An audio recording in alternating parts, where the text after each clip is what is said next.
ये एक गांव की सच्ची डरावनी कहानी।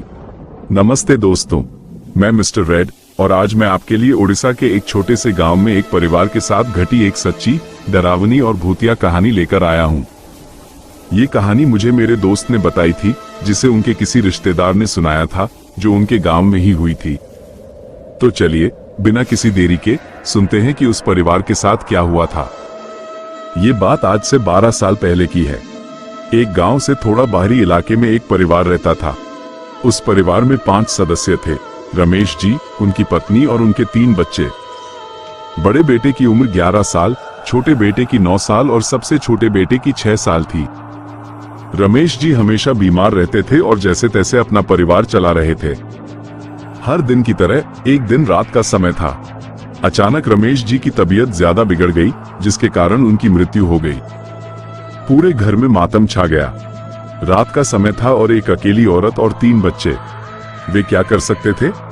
मृत रमेश जी की पत्नी अपने साथ तीनों बच्चों को लेकर गांव के अंदर गई और हर एक घर जाकर लोगों से मदद मांगी, लेकिन किसी ने उनकी मदद नहीं की।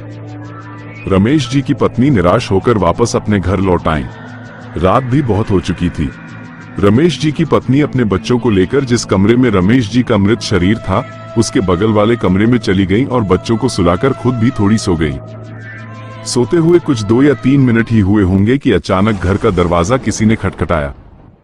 रमेश जी की पत्नी ने जाकर दरवाजा खोला तो देखा कि कोई नहीं था। रमेश जी की पत्नी ने ज्यादा न सोचते हुए दरवाजा बंद किया और अपने बच्चों के पास आकर सो गईं। तकरीबन आधी रात का समय होगा। रमेश जी की पत्नी की नींद एक आवाज से टूट गई। रमेश जी की पत्नी ने इधर उधर देखा, लेकिन उन्हें कुछ समझ में नहीं आया कि आवाज आ कहां से रही है। फिर उन्होंने ध्यान से उस आवाज को सुना और वो आवाज कहीं और से नहीं, उसी कमरे से आ रही थी जिसमें रमेश जी का मृत शरीर था। इन दोनों कमरों के बीच की दीवार आधी थी। तभी रमेश जी की पत्नी ने उस आधी दीवार से उस पार झांक कर देखा। उनकी रोंगटे खड़ी हो गईं। उन्होंने देखा कि एक विशाल शैतान, जो बहुत डरावना दिख रहा था, रमेश जी के मृत शरीर को खा रहा था। और जो आवाज सुनाई दी थी, वो हड्डियों को चबाने की आवाज थी। रमेश जी की पत्नी वो सब देखकर बहुत डर गई और अपने सोते हुए दोनों बच्चों को उठाया। एक को अपने कंधे पर डाला और छोटे बेटे को वहीं छोड़कर गांव चली आईं। क्योंकि अगर वह अपने छोटे बेटे को नींद से उठाती तो वह रोने लगता, और फिर अगर शैतान को पता चलता तो सबकी जान खतरे में पड़ जाती। इसीलिए उन्होंने छोटे बेटे को वहीं सोते हुए छोड़ दिया और सोचा कि सुबह उसे लेने जाएंगी। जब सुबह हुई तो रमेश जी की पत्नी ने गांव वालों को सारी बात बताई, और सब मिलकर जब रमेश जी की पत्नी के साथ उनके घर गए तो सबने देखा कि रमेश जी का सिर के अलावा और कुछ भी नहीं था, और उस बच्चे का भी सिर को छोड़कर और कुछ भी नहीं था। इसे देखकर पूरे गांव में मातम के साथ एक डर उनके मन में छा गया।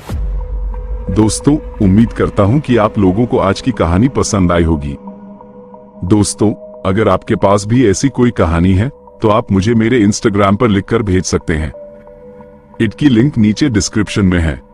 दोस्तों, अगर आपको वीडियो पसंद आए है तो आप वीडियो को लाइक करें, शेयर करें और मेरे YouTube channel dark horror nights को सब्सक्राइब करें। और आपको वीडियो कैसी लगी कमेंट में बताइएगा। चलिए मिलते हैं कल एक नई सच्ची कहानी के साथ। उम्मीद करता हूं कि आपका दिन मंगलमय हो। धन्यवाद।